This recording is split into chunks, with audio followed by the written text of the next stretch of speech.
Shannon, they're your team. On a scale of 1 to 10, how confident are you that this trade actually ever goes down? 5. I'm 50-50. I'm lukewarm at best, Skip. I know just what I do know. I think everybody knows this. I think the Brooklyn Nets are fed up with Kyrie's bull jive. I think they tolerated Kyrie in order to appease Kevin Durant. I think they did everything they possibly could to make sure they did not ruffle the feathers of one Kevin Durant. Kevin Durant was the centerpiece. He was the end all be all. And so we tolerate Skip. It's kind of like we got a package deal. You got a 5-star recruit. He say he'll come if you give his little homie a scholarship also. You want that 5-star, so you to appease him, you give old boy a partial scholarship or you give him something. Okay, fine. We understand that. But now that Kevin Durant has requested a trade, there is nothing that shields Kyrie. So now they want him out. Now, but at the same token, Skip, what can I get? Because no matter what you think of him, yeah, the materialism and the kookiness and all that other stuff, Skip, he's a phenomenal talent on the court. The problem the Brooklyn Nets had is getting him on the court and getting him to want to play because what we're paying you. And so with that being said, and given that the Lakers front office has been, okay, to say to speak, made some questionable decisions at times, I'm lukewarm. That's all I got for you, Skip. I just know Kyrie is, from everything that I've been hearing and reading, just like a lot of other people, Kyrie wants to try to make his way to L.A. He says he would like to reconnect with LeBron because sometimes, Skip, you don't realize how good you have something until all of a sudden something has been removed from you, and you're like, damn, man, this was pretty good. You know, like, oh, okay. He has an opportunity to right a wrong that he did several years ago. He's starting to realize, Skip, it's not as easy as some of these guys, a LeBron and a Giannis and a Steph, as easy as they make it look being leaders and being under the eye of the scrutiny. Kyrie found that very, very troubling because when he was in Boston, he was the best player and things not going well. Ain't no LeBron to take that shield. Ain't no LeBron to take them blows for you. And you go to Brooklyn, and all of a sudden, Skip, Kevin Durant is rehabbing that first year, and you taking them blows. Ain't nobody to shield you. So he's finding out leadership and being the best player on a team is a lot more difficult than he realized. So for me, Skip, I'm going to give it a 5. I believe both teams, it's a problem for a problem. The Lakers absolutely, 17,000%, want to get out from under this Russ contract. Both of them are on expiring contracts. One is 47 plus, the other is 36. Skip, it's a problem for a problem. But the Nets says, you guys want to get rid of your problem a little more than we do. Give us some draft picks along with it, and we'll gladly take him up off your hands. So they're trying to extrapolate a little bit more because guess what, Skip? They know the Lakers want to get rid of Russ. He doesn't fit. You know how I know he doesn't fit? Because AD's first year there with LeBron, they won the title. And the next year they got there, they got to the playoffs. They got knocked out in the first round, but AD got hurt in the series and LeBron was limping into the playoffs. So we've seen AD and LeBron minus Russ win a title and make the playoffs. That's fact. Okay, so my problem with trading problem for problem is that one problem can still really play and the other problem can't play.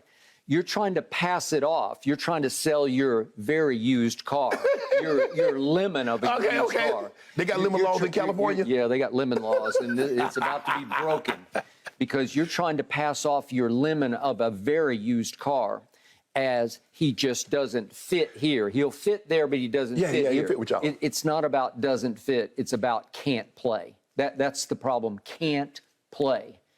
Russell Westbrook. That's the problem. He was the single worst statistical three-point shooter in all the NBA last year. He was the 4th worst free throw shooter in all the NBA last year. He led the league in turnovers all the way until the last 3 games when he finally sat down and sat out. He plays little to no defense. You can look at the second-level stats. He can be a nightmare on defense as well as offense. I think that's just a want-to problem, a desire problem. I think he still could if he wanted to at least be disruptive. Well, I'm not asking the guy in year 15 unless that's your forte. Yeah. That's P.J. Tucker's forte. That's some of these older guys as they start to age. That's still the way you cut your teeth. I'm not asking LeBron. I'm not asking a Russell Westbrook in year 15, year 20 to play defense like they're in year 5 or 6. Okay. So day after day, after day after day, we came in here and watched Russell Westbrook turnover blooper reels. And they even made you laugh through your pain. They did. You did that. Don't be I did it. I did it. I did it. I take full credit for it because it was laughably sad because they were just so pathetically bad. They were horrible. incomprehensibly bad. He's got the worst hands of any point guard, certainly at the NBA level, maybe even at the college level, I have ever seen. I think Jaylen Brown is trying to Jaylen Brown is trying to challenge him for that title. I don't know if he's a point guard, but Russ is by trade is supposed to be a point guard. So the problem is he is due $47 million. I have a hard time getting that through my thick skull. $47 million? And the more I think about it, the more I arrive at the conclusion that Russell Westbrook is about to be the single most overpaid player in the history of the NBA. Because if you look at what he didn't do last year for the Lakers, and then you project $47 million, you say, who in their right mind would take that deal off the Lakers' hands? It's an expiring contract. Okay, well, that's the only reason I told you. The only team right now that appears to be just tanking for the following year is my Spurs. Well, why don't you take him? They gave away DeJounte Murray. Maybe. I mean, it would have some potential. You take him as sort of a sideshow just to get you through the night. You lost your best young player at 25 years of age. DeJounte is now a Hawk. We're going to talk about him in a little later on the show. Yeah, he had hot. But the point is that, yeah, if you took Russ and just tried to get through the night with him, some reason to go to AT&T and watch the Spurs play. Yeah. Except you go for the comedy of it. You go to just see how bad it gets. But yeah, you'd have an expiring $47 million that you could take off the books. Yeah. Well, look at the cap space you're gonna have. Does Brooklyn want to go from prohibitive favorite just going into last season to win it all to expiring $47 million contract? Well, are you starting over? Yes. Yeah, I mean, Skip, they don't want to say that, Skip, but if you give up Kyrie, if you trade Kyrie and you trade Kevin Durant, what the hell you think they doing? I don't know, because it's a disaster to think you went from us talking about you have the greatest trio of collective offensive talent we've ever seen in the history of this game. And you went from that to suddenly a year later starting over. All of them gone. Starting over? Completely over. Where you're just trying to basically tank another season just so you can start fresh and hope that you get to the top of the draft. Skip, I don't think they want that, and I think this is the reason why they say we want all-stars and young talent that can play right now, that compete right now, and draft picks, because like I said, the next 5 years, they've given up their picks or pick swaps to the Houston Rockets. And they just traded the first-round pick for Royce O'Neal. So, Skip, the cupboard is bare. Okay, we got no food. Now, we got a little fridge that's really stocked. We still got Kevin Durant. We still got KD. But guess what? Kevin D wants out and Kyrie wants out. So not only are the cupboards bare, your fridge is about to be bare. So then what do you do?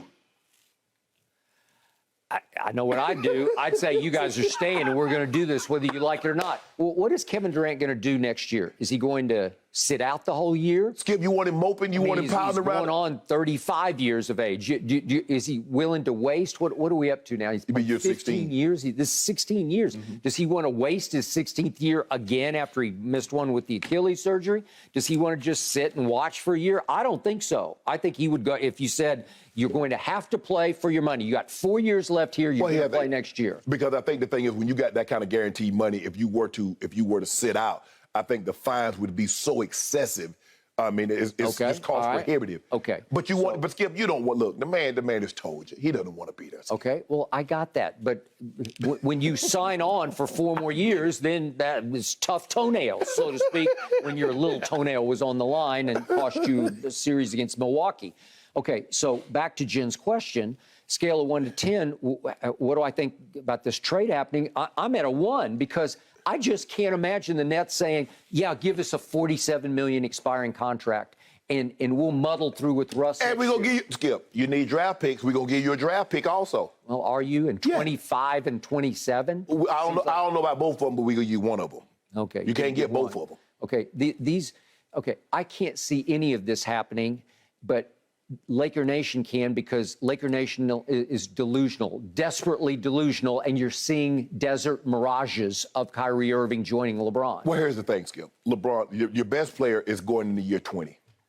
I think the thing is, do you really want to, wait? Because last year was a wasted year. As great as it was for him individually, as a unit, as a team, it was a wasted season.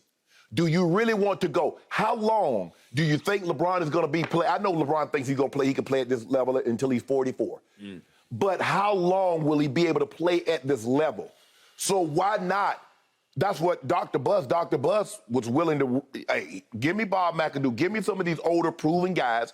I'm trying to win right now. Okay, so I'm going to flip the script on this one. Okay. The move that would be more obviously made to me, that would be more realistically made, would be to offer straight up Anthony Davis for Kevin Durant right here, right now, because the single player on the market who would be available, who would be the closest to Kevin in overall ability, would be Anthony Davis. Well, they're still going to want those first-round picks. Okay, well, that's I'm still not giving you Kevin Durant for Anthony Davis straight up without those picks. I still want those picks. Right, okay, fine. So let's throw in the picks. But I'm saying, at least with Anthony Davis, Brooklyn could say we're still in business, right? We're not starting over because. But then you definitely wouldn't trade Kyrie then. Okay, well, because you got the resemblance. I'm saying, forget about the Kyrie deal. Yeah. Let's focus on Kevin. Yeah. And then would you do that if you're the Los Angeles Lakers? Yeah, they do yes, it. you would do it. Okay. Well, then would you castigate and excoriate Kevin Durant for running to L.A.? No, Skip. Look, okay. I'm not. The fact of the matter is that he's made it abundantly clear, and the Brooklyn Nets are trying to accommodate Kevin Durant and Rich Kleiman, who is Kevin Durant's business manager, that we will try to accommodate you, but we want a king's ransom in return, considering what we know you are. Skip, Rudy Gobert. Skip, you know good and damn well Rudy Gobert ain't a fifth of the player that Kevin Durant is. He went for 4 first-rounders and pick swaps and all those players. What is Kevin Durant in year 15, which is 16th season because he rehabbed, so it doesn't count? What is Kevin Durant worth? Okay, well, you know and I know, and I think we're on the same page on this one. Minnesota Out of their damn mind. They're just insane. I don't know what they're thinking. I don't either. Rudy Gobert, when the stakes are highest, will always disappoint you. He's unplayable late in the ballgame. He's unplayable late in a game, and he's a rim protector. But then if you attack him in a big playoff game, if you just go right at him, he tends to fold up and disappear. I mean, I've seen the last 2 years in playoff games. Yeah, I watched him against the Clippers, and I watched him against the Mavericks. Thank you. And he became unplayable. He was a liability in the fourth quarter, the rim protector, and Terrence Mann, and everybody's attacking him at the rim. So what was he protecting? Attacking him at the rim. What are you thinking? And I get on paper, oh, well, Karl Anthony is not a rim protector. He's more of a three-point shooter. He plays out on the perimeter, right? That seems to be a problem. You got a 7-foot guy, and he's not a rim protector. Okay, but again, they say, well, we got how many, what's he won, 3 defensive players of the year? Yeah. I've lost track. He won 3. Okay, so you say on paper it's a good fit, except in playoffs on paper, it's not a good fit. It's not a great fit. So all of a sudden the market got reset just the way Deshaun reset the market in pro football for quarterbacks, although that one is worth it to me.